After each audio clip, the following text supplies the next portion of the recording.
Ndagusuhuje mukunzi wacu ari nako naraguha ikaze. Iyi ni KN Radio ishakira urukumbi ry'amakuru agezweho mu Rwanda ndetse no hanze y'u Rwanda. Ni mu karere ka Gasabo gaherereye mu mujyi wa Kigali. Humvikanye inkuru mbi cyane, ni urupfu rwateye abantu batandukanye kugira ubwoba nyuma y'uko umugabo yaje kwica umuhungu we, urupfu rubabaje cyane ndetse akaza kumwica amushinyaguriye. Mbese byagenze gute kugira ngo uyu mugabo yihekure? Ese uyu mwana yaba yakoreye iki se umubyara cyatumye amwica urupfu rubi cyane? Ubuyobozi n'iki bwatangaje kuri uru rupfu rwumvikanye muri aka karere ka Gasabo?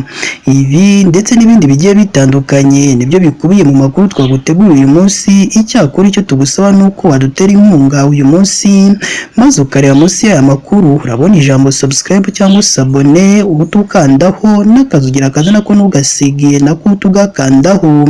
Icyo gihe uzaba ushimangiye yuko ugiye kujya ukwa mbere mu kubona amakuru meza ya KN Radio tugenda tubagezaho umunsi ku wundi.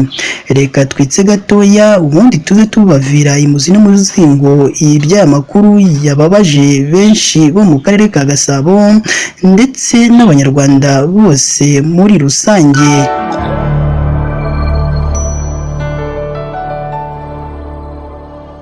Reka nongere mbaye ikaze bakunzi ba KN Radio, aho tubagezaho amakuru aba arimo aragenda avugirwa mu gihugu cy'u Rwanda ndetse no hanze y'u Rwanda.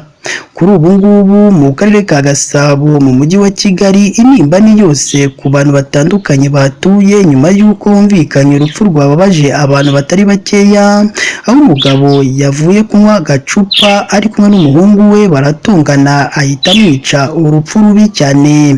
Uyu mugabo wo mu karere ka Gasabo aravugaho kwiyicira umuhungu we w'ifura amukubise umuhini mu mutwe, bigakekwa ko ibi ngibi yabikoze bitewe n'ubusinzi ngo kuko yari yiriwe mu kabari anywa inzoga buri kanya ubundi ataha yasinze. Amakuru avuga ko kwa 21 Kanama 2024 aribwo Mugabarigira Jean Paul yatashye ari kumwe n'umuhungu we witwa Niyonkuru, bombi basinze bavuye kunywera mu isantere yo mu kagari ka Mbandazi mu murenge wa Rusororo mu karere ka Gasabo. Abaturanyi b'uyu muryango bavuga ko uyu mugabo ngo akigera mu rugo avuye mu kabari yatangiye gushwana n'umuhungu we maze amukubita umuhini w'isekuru umutwe arawumenagura n'urutuku narwo ararujanjagura. Umwe mu baturanyi b'uyu muryango waganiriye n'itangazamakuru yagize ati yavuye mu kazi aje asanga se arimo guserera na mukase, aza aje kubakiza. Mu kubakiza rero azi ko byarangiye yamuturutse inyuma amukubita umuhini mu bitugu, ibitugu bihita bivunagurika n'umutwe urajanjagurika. Undi muturage nawe uturanye n'uyu muryango nawe ubwo arimo araganira n'itangazamakuru yagize ati urebye nta kintu bapfaga na se kigaragara, ahubwo ni inzoga ngo kuko bose baje basinze, ari umwana yasinze na se yasinze, ariko si ubwa mbere bari bashwanye, bwari nk'ubwa kabiri kuko bahoraga batongana ariko bya hato na hato. Ngo uyu mugabo yaje ashaka gukubita umugore we mukuru, uyu mwana aza aje kubakiza. Ubwo yari arangije kubakiza yarasohotse azi ko byarangiye, undi aragaruka ahita afata umuhini arawumukubita, undi nawe ahita yikubita hasi agwa amarabira. Iyi nkuru ikimara kuba cyangwa bino byose uyu mugabo akimara kubikora yahise atoroka, umusore nawe ahita ajyanwa kwa muganga. Kuri uyu wa kabiri tariki ya 10 Nzeri 2024 nibwo uyu musore yaje kwitaba Imana nyuma yo kumara ibyumweru bibiri byose arwariye mu bitaro, nyuma y'ibyo ise umubyara yaramaze kumukorera. Iyi nkuru ikomeje kubabaza abagiye batandukanye hirya no hino mu gihugu cy'u Rwanda, yanemejwe n'umunyamabanga nshingwabikorwa w'akagari ka Mbandazi Twagirumwami Paul, aho yavuze ko iperereza ryatangiye ngo uyu mugabo akurikiranweho mu butabera.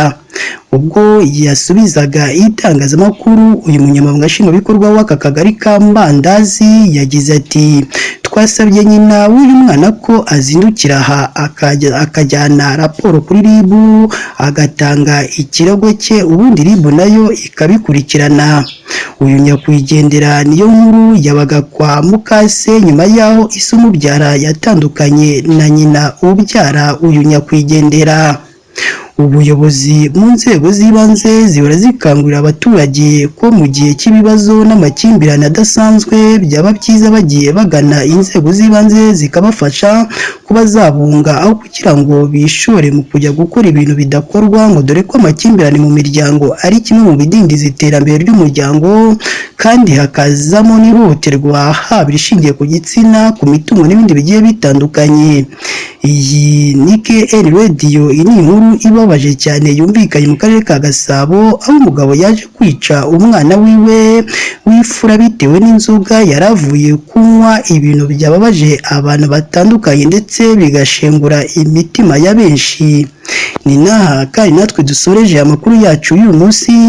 Niba ari ubwa mbere udusuye, ndakwinginze mukunzi wacu, jya munsi y'iyi nkuru urabona ijambo subscribe cyangwa sabone, utukandaho n'akazugira kaza nako ntugasige nako tugakandaho. Icyo gihe uzaba ushimangiye yuko ugiye kujya uba uwa mbere mu kubona amakuru meza ya KN Radio tugenda tubagezaho umunsi ku wundi.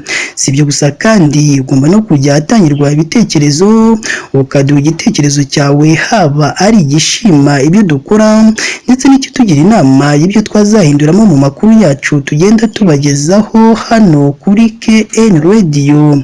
Si ibyo gusa, umaze no kumva iyi nkuru ugomba kuyisangiza abandi kugira ngo abantu bose bamenye aho ibyiza biri, ko nta handi ari hano kuri KN Radio. Mukomeze mugire ibihe byiza kandi Imana yo mu ijuru ijye ikomeza ibane namwe umunsi ku wundi.